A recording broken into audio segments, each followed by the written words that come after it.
Bonjour à tous, bienvenue dans cette nouvelle vidéo. Je suis vraiment très contente de vous retrouver aujourd'hui.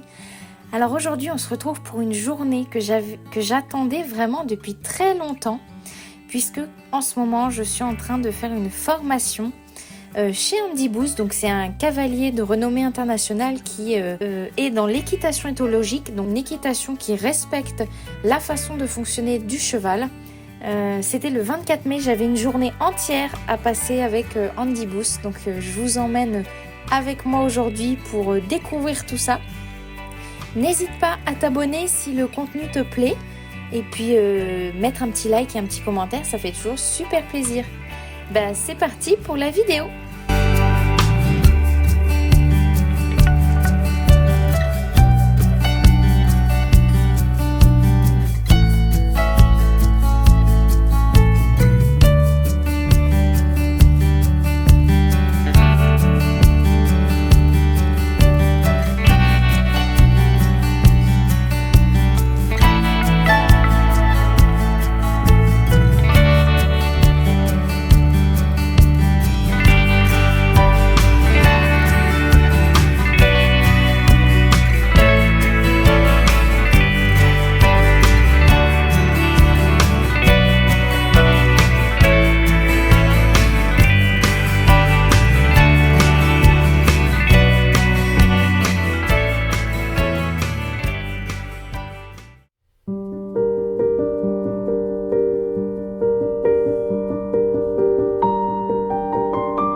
I move on each and every day. The past is where it stays. Way back a year ago.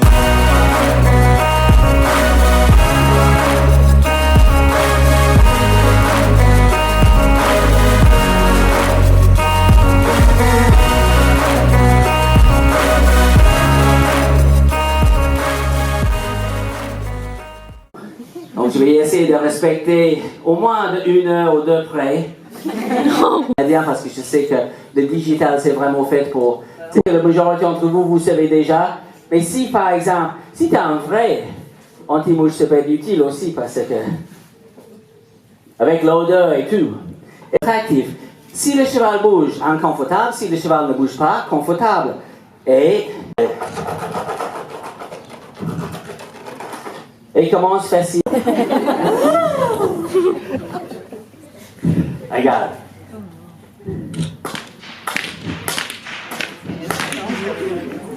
Ok, on n'a rien à... Et équilibré ça, absolument. Merci, Rolly. Pas peur ton animal? Le mien, c'est pas aussi bien que le tien. Ok. Moi, son équilibre, c'est qui recule par renforcement négatif. Ouais. Il n'est pas super motivé, mais quand... Au trop. Wouh!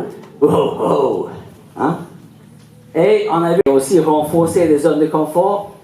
Travail, va sur la bâche, ajouter un bonbon.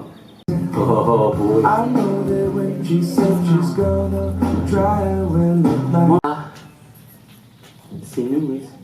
Et après, mettre le cheval vraiment dans le couloir des jambes. Est-ce que je peux juste contrôler l'épaule? Là, et là, et là, et là, et là, et là.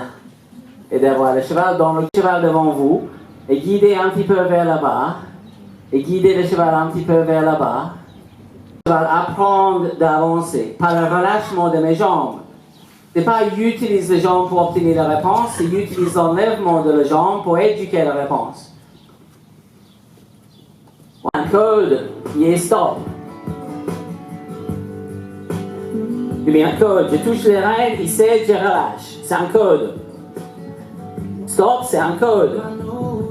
Stop. Bloque l'assiette, utilise les rênes si nécessaire. Bloque l'assiette, direction, c'est un code. Stimulus, bonne réponse, enlèvement. Impulsion, c'est un code. Stimulus, bonne réponse, enlèvement. Majoritairement apprise par renforcement négatif. Et je sais que c'est important que vous bonne réponse, enlèvement. Ça ne peut pas être expliqué autrement. C'est important de comprendre parce que souvent on va voir ce fait ou conditionnement si on utilise le mot non, non, Satanas, va dans le métro. Ça... Mais il y a deux manières d'avoir votre chien à côté de vous. Parce que vous avez le laisse connecté ou parce que le chien est éduqué. C'est compréhensible ce que je viens de dire? Oui. Il y a deux manières d'avoir le chien ici. Il est éduqué ou j'ai le laisse. Mais si je n'ai pas le laisse, j'ai que l'éducation. Donc si j'enlève le laisse et le chien s'en va, ben, ça veut dire que mon connexion était basée sur la contrainte. Il était contraint de rester là. C'était la manutention finalement. Et quand on est avec le chevaux, ben, c'est la même chose. J'ai deux manières de rester connecté avec. On a déjà parlé, mais on a parlé de notion de confiance. On sait que le cheval n'est pas peur. Donc il y a confiance, il y a le contrôle de ses pieds, les 4 mouvements de base. Et ces premiers deux, la confiance et le contrôle. Avec les chevaux, C'est la connexion, c'est ça? oui, ben c'est un peu une séance typique, on prend les chevaux, parce que les bases, parce que tout est en place, on démarre en liberté, on teste la connexion et puis on monte dessus. Ah, je crois. En général, sans qu'il a celle sur le dos.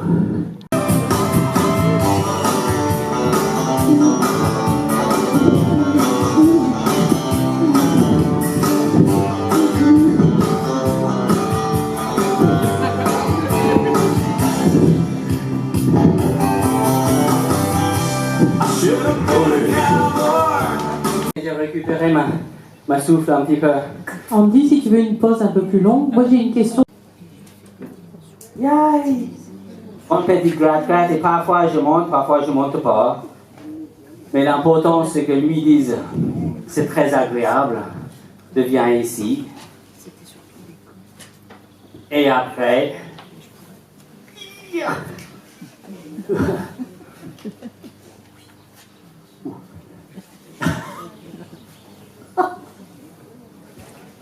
Le cours de maître, c'est une étape, et c'est une étape pédagogique. Ce n'est pas une étape pestacle. L'arrière-main, comme ça, et les épaules, comme ça. Avec rien de tout. Ouh. Hanche, épaules. Voilà. Donc, quand on est sur le dos, on cherche d'être connecté avec ses pieds. C'est capable de pousser l'avant-main ici, pousser l'avant-main là-bas. Lever et pousser l'arrière-main vers là-bas, et pousser l'arrière-main vers là-bas. Et faire la même chose avec le postérieur. Je vais mettre les jambes, je vais mettre sur votre côté, je vais mettre les jambes, le postérieur cède, les jambes s'en vont. Je vais mettre...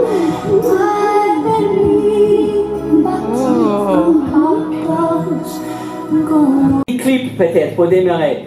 Je ne sais pas si Kalian a déjà regardé ça. Erreur. Bah, fais-le quand même, parce que tu vas faire les erreurs. Moi, quand je manipulais un cheval, depuis des jeunes, j'ai fait plein d'erreurs. Et après, je dis, non, apparemment, c'est pas ça. Je vais essayer ça. Apparemment, là, j'ai trompé aussi. Ça, yes, là, j'ai trouvé un truc qui marche. C'est pas comme si on sait. On adapte, on regarde, on essaie de trouver un schéma qui fonctionne, et parfois, on est sur le bon schéma, et parfois, on est sur d'autres schémas. Donc parfois, il y a eu de petites défenses avec le cheval, il fallait juste changer la manière d'expliquer. Quand tu as la mauvaise réponse, tu as peut-être posé la mauvaise question. Quand tu as la mauvaise réponse, tu n'as probablement pas... Ou tu as posé la mauvaise question, ou tu as posé la bonne question dans une mauvaise manière, ou au mauvais moment.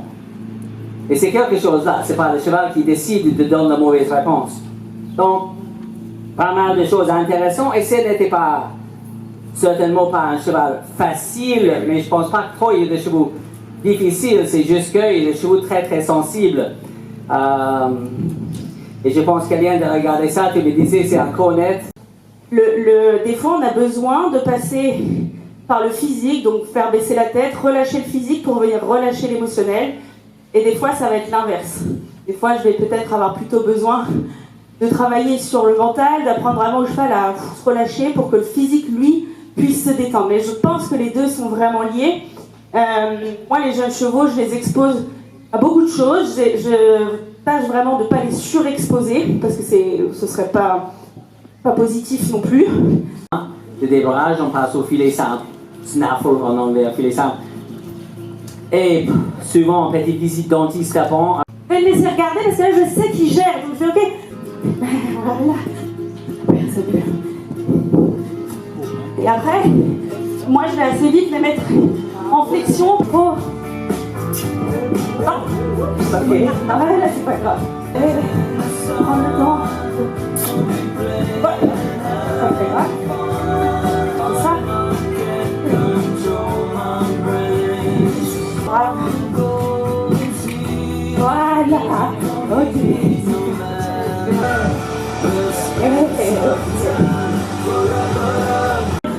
N'abuse pas de la cordelette parce que, encore une fois, j'accorde vraiment une importance au travail physique et à cet âge-là.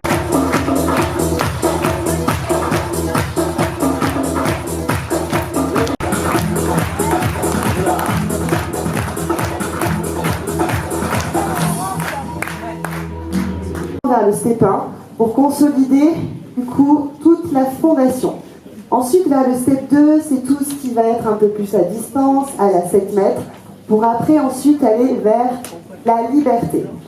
La première chose qu'elle devrait avoir, c'est le contrôle de l'arrière-main. Donc est-ce que vous pouvez vérifier que vous avez le contrôle? Ok, excellent. Ensuite, elles vont faire un petit peu tout ce qui est reculer et ramener. Là, peut-être Eugénie, tu aurais pu ajouter un accélérateur et tu t'es arrêté peut-être un peu tôt. Peut-être dans le ramener, Eugénie, attends qu'elle soit un bras de toi avant d'arrêter vos pieds. Est-ce que vous avez un désengagé? Là. Alors, désengagé, Camille. Du moment qu'on propose toujours les mêmes phases au cheval dans le même tempo. Évidemment, au départ, elle n'avait pas le galop. Il fallait d'abord caler le galop avec la longe en menant la tête du coup vers l'avant. Excellent. Est-ce que vous pouvez commencer à faire des transitions?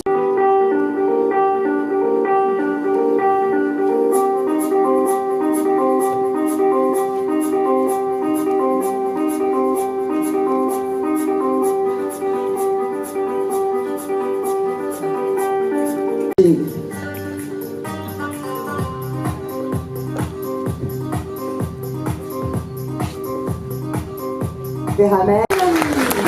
Et puis,